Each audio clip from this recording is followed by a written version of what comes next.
Buenos días. El día de hoy vamos a revisar un tema bastante interesante y que se relaciona con la toxicología. La toxicología es el tema central que abordamos en el módulo 2 del Diplomado en Química Legal.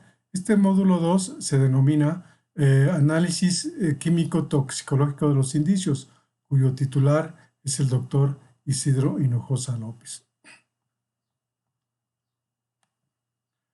Bien, vamos a ver en esta presentación que les voy a pasar en estos momentos, vamos a revisar algunos antecedentes históricos relacionados con los inicios de la toxicología forense en México. Y para ello tenemos, por ejemplo, que comenzar definiendo qué es un veneno, ¿verdad? Veneno, hay muchas definiciones, pero todas encajan dentro de lo que consideramos que veneno es todo agente extraño, todo agente ajeno a nuestro organismo, que una vez que es introducido en nuestro cuerpo humano, es capaz de producir una respuesta normal o va a alterar algún sistema biológico, dañando seriamente nuestra función y generalmente es de consecuencias mortales. El tema de los venenos, ya lo venía revisando este médico Paracelso que vivió en la época medieval. Paracelso comentaba que todas las cosas son venenosas y se preguntaba, ¿qué cosa no es un veneno? Decía, todas las cosas son veneno, nada está sin veneno. Y tiene razón. Y la clave está en la cantidad que tomamos de cada sustancia. Hasta la sustancia más inocua nos puede producir un daño si la tomamos en cantidades más allá de las consideradas normales. Por ejemplo, el ácido acetilsalicílico, si lo tomamos a las dosis prescritas por el médico o por el fabricante, no nos va a producir ningún daño. Pero si tomamos más allá de la dosis indicada, obviamente que vamos a tener una reacción adversa que nos va a producir un malestar en nuestro cuerpo, un daño más o menos importante en nuestra salud. La misma agua, si tomamos un exceso de agua pura, ¿verdad? Nos puede producir una alteración en el funcionamiento de nuestro organismo. ¿Sí? Entonces, todo es susceptible de causar daño y va a depender de la dosis en que lo ingiramos, ¿verdad? La toxicología forense, digamos que nace precisamente de esa necesidad de conocer qué es lo que está envenenando a las personas. En la época en los siglos pasados, época medieval y antes, hasta el siglo XVIII, XIX, ¿verdad? Realmente las personas envenenaban a otras de manera silenciosa, se puede decir, ¿verdad? Muchos de los venenos de esa época eran de origen vegetal, ¿sí? Y se desconocía todavía el principio activo o la sustancia que producía ese envenenamiento, ¿sí? Se conocían muchas hierbas, muchos vegetales que cuando se daban combinados con los alimentos o como infusión, como té, producían un daño en el cuerpo humano, ¿sí? Y obviamente que si esa ingestión era en cantidades más o menos menores, pero era diario, el envenenamiento era crónico y terminaba minando la salud de las personas con consecuencias generalmente mortales. Pero no había todavía una metodología perfecta para identificar, para aislar ese veneno, ¿no? Lo que se hacía en esa época era de las herramientas de la química, que para entonces, siglo XVIII, siglo XIX, ya estaban bastante avanzadas, se hacía un extracto de vegetal o tisular y se trataba de aislar al veneno, ¿verdad? Y con los conocimientos de farmacología y de toxicología de la época, este veneno se daba a un animal y de acuerdo a la sintomatología que presentaba el animal, si moría o no moría, era la conclusión a la que se llegaba para la investigación de ese delito. Entonces, la toxicología básicamente se utilizaba para el esclarecimiento de envenenamientos de las personas. Se hacía uso de la química analítica o de la química en general combinado con los conocimientos básicos de toxicología que se conocía en esa época. Esta conjunción de ambas ciencias es lo que se conoce como toxicología forense. Y es forense porque quien lo solicita es una autoridad judicial cuyos resultados del estudio que solicita al químico van a ayudar a esclarecer la circunstancia y la causa que produjo la muerte de la persona que supuestamente fue envenenada, ¿verdad? Entonces, básicamente la toxicología forense desde un principio se utilizó para casos judiciales. Y en este sentido, hasta la época actual, se toma la muestra biológica y de acuerdo a la petición de la autoridad judicial se hace un análisis cualitativo o cuantitativo para identificar que en este caso que les comento, venenos, ¿sí? Pero con el devenir de la ciencia, de las épocas modernas, no solamente venenos, sino los tóxicos, ya sea industriales o drogas de uso común, ¿verdad? O alcohol, que es una de las causas o de las sustancias que producen mayor muerte en nuestra época moderna, ¿sí? El resultado de ese análisis, obviamente que se descarga en un informe o dictamen técnico que va dirigida a la autoridad competente, la cual va a establecer en base a este estudio las causas y circunstancias de la muerte de la persona fallecida. En México podemos decir que un antecedente, bueno, si no un antecedente, sí por lo menos un esbozo de cómo la gente se podía envenenar, nos da la lectura del Periquillo Sarmiento, escrito por José Joaquín Fernández de Lizarde en 1816.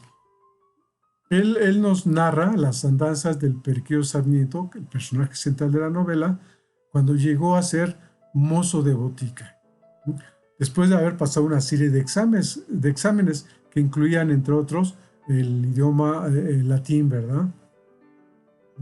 Entonces, una vez el boticario tuvo que salir de su negocio, del establecimiento, y dejó solo al Periquillo Sarmiento. Y le llega un paciente enfermo de un malestar gastrointestinal, ¿sí? Y le pide magnesia en polvo. Pero resulta que él, por equivocación, dice, por coger el bote donde estaba la magnesia, cogí de donde estaba el arsénico. Polvos blancos, al fin y al cabo, ¿verdad? Dice, lo mezcló y lo despachó al paciente, ¿sí? Aparentemente aquí el polvito blanco lo mezcló, ya se lo dio en solución, ¿verdad? Y se lo dio al paciente. Vemos que era una fórmula magistral que como se acostumbraba a vender en las boticas de la época. Entonces el pobre paciente llega a su casa, le da el medicamento, la medicina a las mujeres del hogar. Ellas lo revuelven bien y se lo dan a tragar, a tomar al paciente. Y se lo dan, pero así como si fuera un bebé chiquito, órale, a pechos, ¿verdad? Y revolvían el asiento de la medicina porque decían que era lo más saludable del medicamento, sin sospechar que lo que le estaban dando era arsénico. El pobre paciente, pues obviamente que empeoró y finalmente falleció. Y puso una demanda, los familiares pusieron una demanda y el periquillo tuvo que echar a correr, ¿verdad? Huyó para no ser capturado por las autoridades. Es una de las maneras muy particulares en que la gente se lograba envenenar, pero a veces no eran accidentales, como el caso que les narro del Periquillo Sarmiento, sino que eran acciones ya con dolo, ¿verdad? Premeditadas. Era lo que se conocía de los envenenamientos de la época y la manera en que se resolvían antes del siglo XIX era de esta forma, ¿sí? Se estudiaban clínicamente los síntomas, ¿verdad? Si era dolor de estómago, dolor de cabeza, dolor muscular, etc. Se hacía todo un estudio del padecimiento del presunto envenenado. Se pasaba a un examen anatomopatológico, obviamente, que aquí hablamos ya de cuando la pobre persona había fallecido.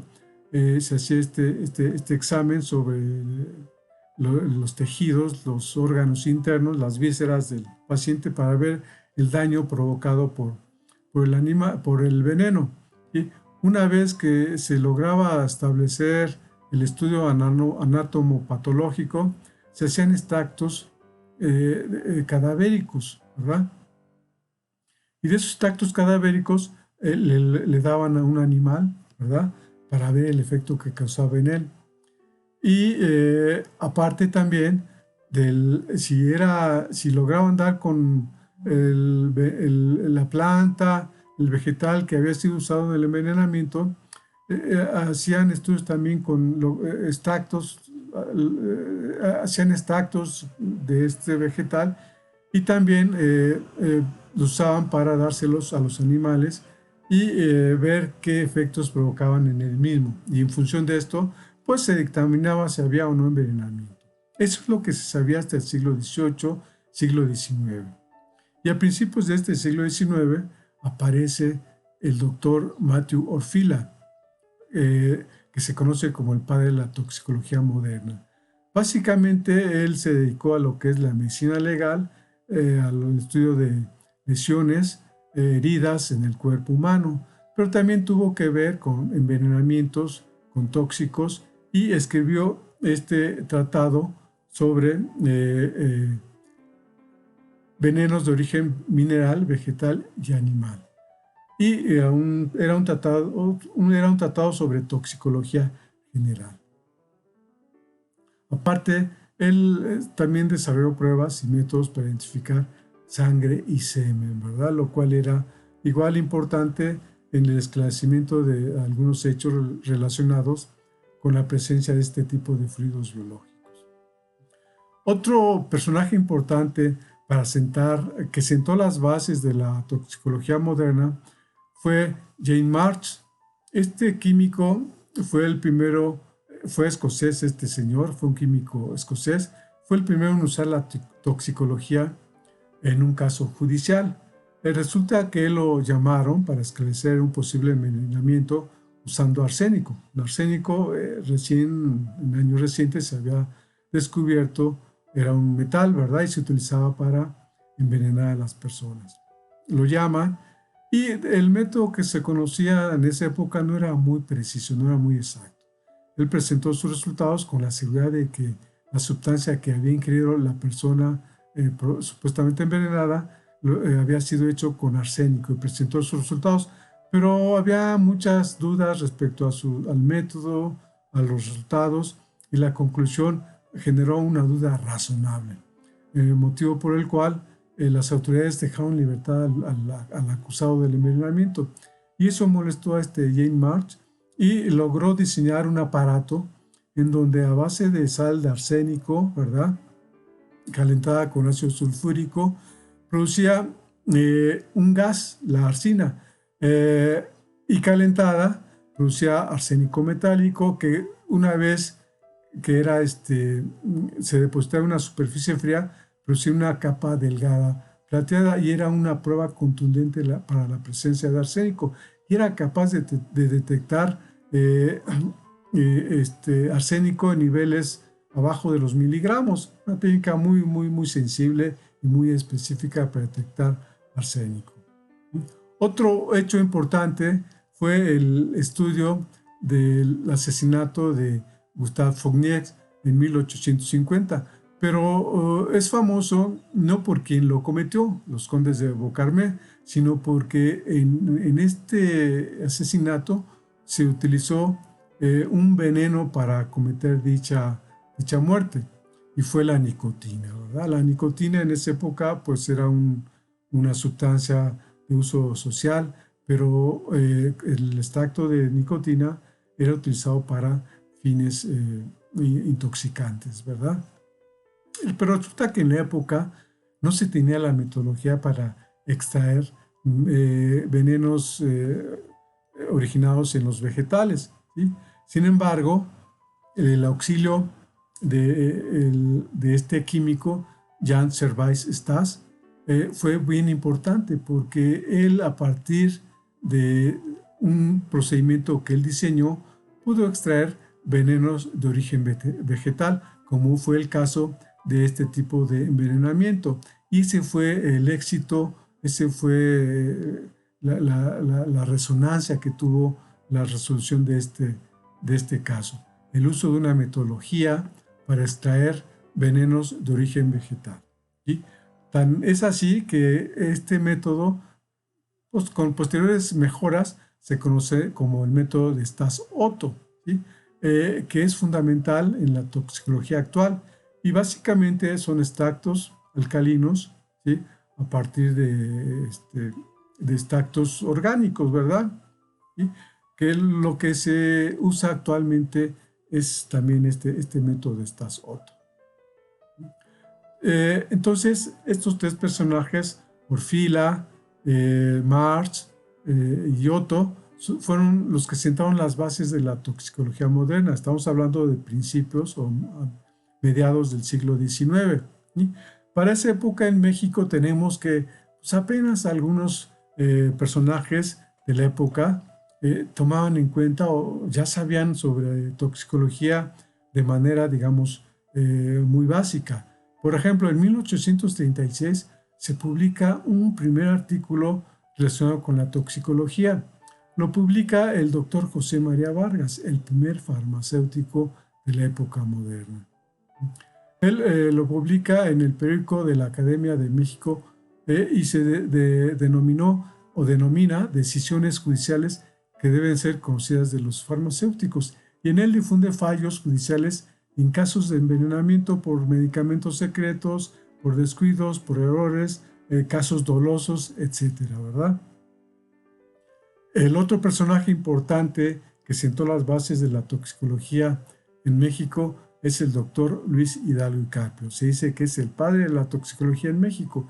Él publicó en 1865 en la Gaceta Médica el escrito denominado Guía para el análisis químico legal de los venenos sólidos y líquidos. Él básicamente se dedicó igual a lo que es la medicina legal, al estudio de heridas en personas que habían sufrido pues alguna lesión importante en su cuerpo. Él las caracterizó, las clasificó, etc. Pero también tuvo que ver entonces con el estudio de los venenos usados en esa época, no solamente en México, sino en otras partes del mundo. En esa época, al químico que colaboraba con el juez no era el perito químico, se le denominaba en esa época químico jurista. El químico jurista, una vez que era seleccionado para fungir o solicitar su estudio en un caso de envenenamiento, se le giraba un oficio de designación.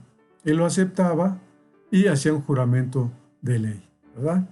Y entonces los tribunales le presentaban la muestra pura o mezclada, ¿sí? Es decir, si la tenían los tribunales, se la presentaban y se la daban para que la estudiara o para que realizara los estudios correspondientes de acuerdo a su ciencia, ¿verdad? Dentro de sus deberes, el perito o el químico jurista debería asistir al lugar de los hechos o a la autopsia, de acuerdo al caso, o la exhumación, ¿verdad? En cualquiera de esas situaciones, él debería de acudir a tomar la muestra de manera adecuada. Una vez tomada la muestra o la muestra que le había dado la autoridad, le iba a demostrar el envenenamiento, es decir, debería encontrar la sustancia que provocó el envenenamiento de la persona fallecida. El perito en ese estudio lo que hacía era dividir en tres la muestra, ¿sí? Una era para hacer estudios preliminares, una segunda muestra era para estudios especiales y una tercera muestra para estudios generales. Pero aparte también habría que preservar una parte para el juez o para la autoridad correspondiente. Los estudios preliminares correspondían a exámenes físicos. Básicamente eran pruebas organolépticas. Oler, probar y ver las características físicas del veneno, líquido, sólido, color, estado, etcétera, ¿verdad?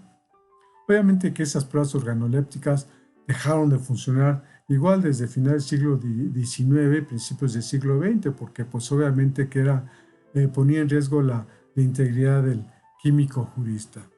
Pero hacía estas pruebas preliminares que lo ayudaban a guiar el estudio posterior.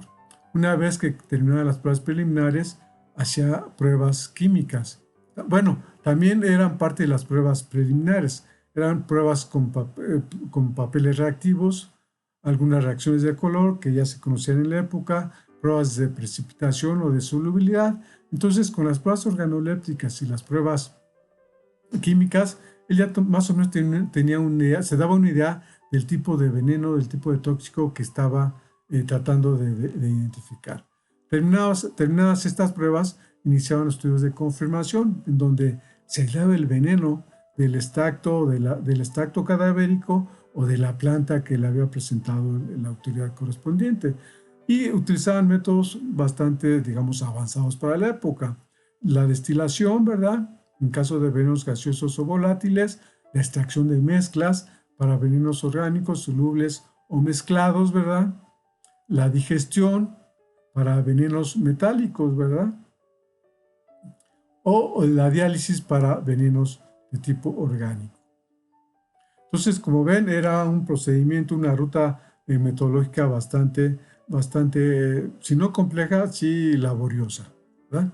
Y durante este procedimiento tenía que comprobar y debería comparar sus resultados, ¿sí?